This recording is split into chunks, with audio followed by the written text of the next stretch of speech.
Oi gente, hoje a aula é sobre subespaço vetorial. Um subespaço vetorial é um conjunto F dentro de um espaço vetorial E que satisfaz as seguintes três propriedades. Ele tem origem, ele é fechado pela soma e é fechado por multiplicação por escalar. Exemplos triviais são a origem sozinha e o espaço vetorial inteiro. A origem sozinha é um subespaço vetorial porque tem a origem, a soma de 0 com 0 é 0 e o produto de 0 por qualquer escalar é também 0. O espaço vetorial inteiro é um subespaço vetorial seu, porque ele tem a origem, é fechado pela soma e por produto por escalar, pelos próprios axiomas de espaço vetorial. Outro exemplo é a reta gerada por um vetor V não nulo dentro de um espaço vetorial. Se você pegar um vetor V não nulo dentro de um espaço vetorial e considerar todos os seus escalares, chama esse conjunto de F, geometricamente F é uma reta passando pela origem dentro do seu espaço vetorial E. Vamos ver que ele é um subespaço vetorial. Primeiro, o 0 está em F porque o vetor 0 é o escalar 0 vezes o vetor V. Segundo, se você pegar dois elementos de F e somar um múltiplo de V com outro múltiplo de V, você continua com um múltiplo de V. Então é um elemento de F. Agora, se você pega o elemento de F, um escalar, e multiplica esse elemento de F pelo escalar, você continua com um produto de um escalar por V. Então continua sendo um elemento de F. Portanto, você tem as três propriedades e o F é um subespaço vetorial. Agora, outro tipo de subespaço vetorial é o hiperplano, em Rn. Para construir um hiperplano, você toma n números reais, A1, A2, An, e considera o conjunto H dos pontos x igual a x1, x2, xn, de Rn, tais que A1, x1 mais An, xn é zero. Esse conjunto, geometricamente, é um hiperplano em Rn com vetor normal A1, A2, An. No R2, esse hiperplano é uma reta, exatamente como esse.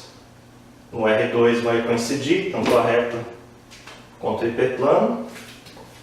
No R3, esse hiperplano é um plano bidimensional. E no Rn, você pode imaginar ele como sendo um hiperplano dentro desse espaço. A prova, o 0 está em H, porque se você põe 0 no x1, x2, xn, essa conta aqui vai dar 0. A propriedade S3 eu vou deixar como exercício, é verificar que um múltiplo de um ponto do hiperplano ainda está no hiperplano. E a propriedade 2 é verificar que o hiperplano é fechado pela soma. Então considera o x igual a x1, x2, xn, e y igual a y2, yn, e a gente faz essa conta. A soma x mais y vai ser um vetor com coordenadas x1 mais y1, x2 mais y2 até xn mais yn. Então, essa conta para este vetor x mais y é A1 que multiplica x1 mais y1 mais a n que multiplica xn mais yn. Distribuindo vai ficar A1x1 mais a nxn mais A1y1 mais a nyn. Esse primeiro parênteses é zero porque o x está em H, o segundo parênteses também é zero porque o y está em H. Então 0 com 0 é vetor 0. A conclusão é que o x mais y está em H e está provada a segunda propriedade. Agora vamos ver como o subespaço se comporta com respeito à união e interseção. A primeira coisa é que eles se comportam bem com respeito à interseção. A interseção dos subespaços é sempre um subespaço. Ou seja, se tiver uma família de subespaços F-lambda com lambda em um conjunto de índices lambda grande, então a interseção dos F-lambdas é também um subespaço. Vamos provar. A origem está em todos os subespaços Então, está na interseção de todos os subespaços.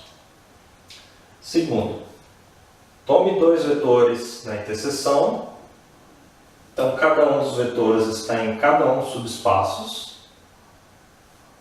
Como cada f lambda é um subespaço, a soma v mais w também está em f lambda, para cada lambda.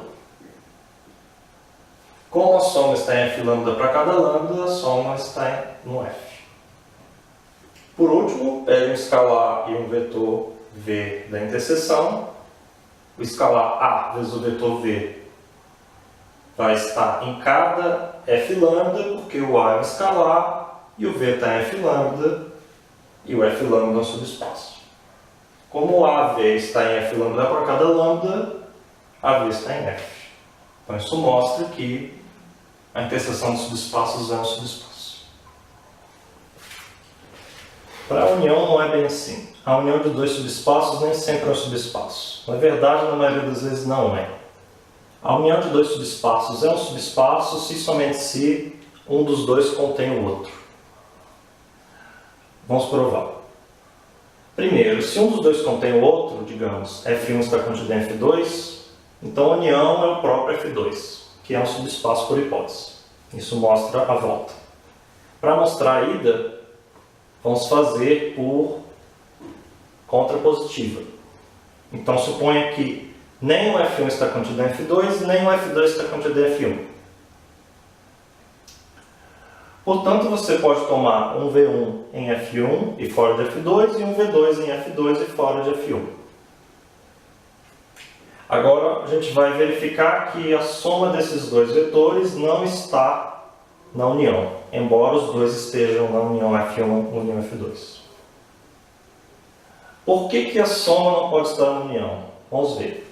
Se a soma está na união, ela está ou em f1 ou em f2. Se ela estiver em f1, a gente sabe que o menos v1 está também em f1, porque o v1 está em f1 e o f1 é um subespaço.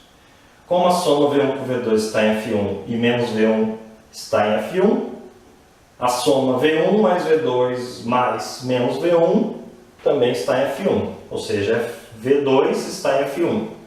Mas isso é um absurdo porque a gente supôs que o v2 não está em f1. De modo similar, supondo que a soma v1 com v2 está em f2, você chega a uma contradição. Esse trecho mostra que essa afirmação é verdadeira. Então a soma v1 com v2 não está na união f1 união f2.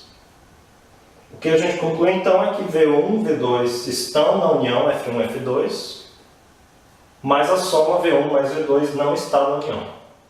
Portanto, f1 união f2 não é um subespaço vetorial. Agora vamos ver mais alguns exemplos de subespaços e não subespaços. Primeiro, em R2, uma reta que não passa pela origem não é um subespaço, justamente porque não contém origem. E a união de duas retas que passam pela origem não é um subespaço, por dois motivos. Primeiro, usando o resultado que a gente acabou de provar, isso é a união de dois subespaços, pois cada reta passando pela origem é um subespaço, como a gente já viu hoje, e nenhum dos dois contém o outro. Então, sendo a união de dois subespaços e nenhum contém o outro, a união não é um subespaço. Ou de outro modo, mais direto, tome um vetor direção da primeira reta e outro vetor direção da outra reta, soma, claramente não está em nenhuma das duas retas. Portanto, a soma de dois vetores nessa união não está na união, a união não é fechada pela soma, então não é um subespaço. Mais geralmente, em Rn, se você tomar A1, AN e B, números reais e B diferente de zero, e considerar esse conjunto, ele não vai ser um subespaço porque a origem não está aqui. Quando você põe o xn tudo zero, A1x1 mais ANxn dá zero e não B. Isso aqui, geometricamente, é um hiperplano que não passa na origem. chamada uma variedade afim.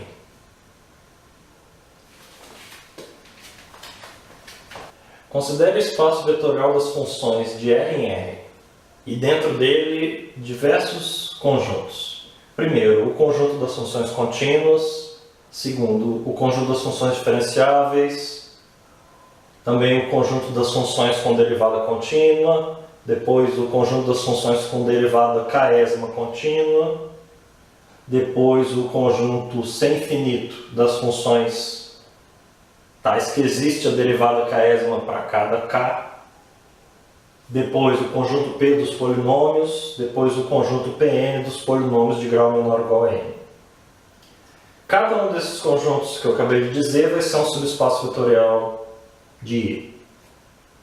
Por quê? Porque a soma de funções contínuas é contínua, a soma de funções diferenciáveis é diferenciável, a soma das derivadas de ordem k é de ordem k, a soma de polinômios é polinômio, a soma de polinômios de grau menor ou igual a n é um polinômio de grau menor ou igual a n. Então, com isso, você vê que cada conjunto desses é fechado pela soma.